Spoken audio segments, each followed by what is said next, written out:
I speak from pure logic. That, sir, is illogical. Most illogical. Fascinating. Welcome to another instructional video on how to use Spock's Club. In this video, we're going to talk about the resource allocation tool. Scopely gives us so many mats and so many currencies that we need to use in the game for doing research and building buildings and building ships. And there's often questions of how much more of this stuff do I get to collect? So what we're going to do is show how this tool works to solve that problem or answer that question. The first thing we'll look at is, let's say, 3-star uncommon refined gas. So when you bring this up, the first thing it shows you is how much more you need for research, how much more you need for buildings, and how much total you need. There is an option to restrict it by ops. So what that would do is it would essentially take that all these research and buildings and any ops level that you can't do, it would restrict it and it would trim this number. So if you were not interested in like what you could do all the way up at level 60, then you could say, okay, only show me down to level 34, and it would cut that number down. The other thing that's down below here is the efficiencies. So these efficiencies will be brought up if there's some that pertain to the material that you've selected.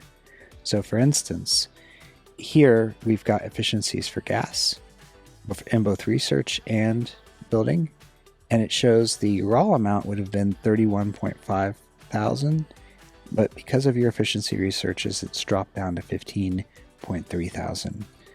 The other thing that's nice is in the research level, or in the research column and the building column, if there are only certain levels of that building that's required, it shows you that level 25 to 38 is when 3-star uncommon gas is used, and then levels 3 to 8 for warp technology, and so on and so forth.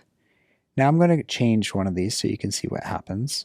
My gas miner, I'm going to change that all the way up to 15, and you'll see that it automatically changes the value here. Another area this can be useful is Surax, or particles in territory. I'm going to bring up Surax here just to show you. So every day you push that button to collect those particles. How much more do you actually need? That's the question.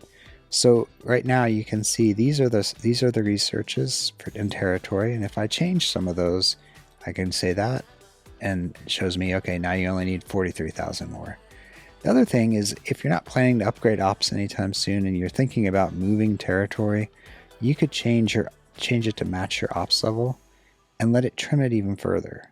So here I've changed the ops level and it trimmed it some more. So that's how the resource allocation tool works.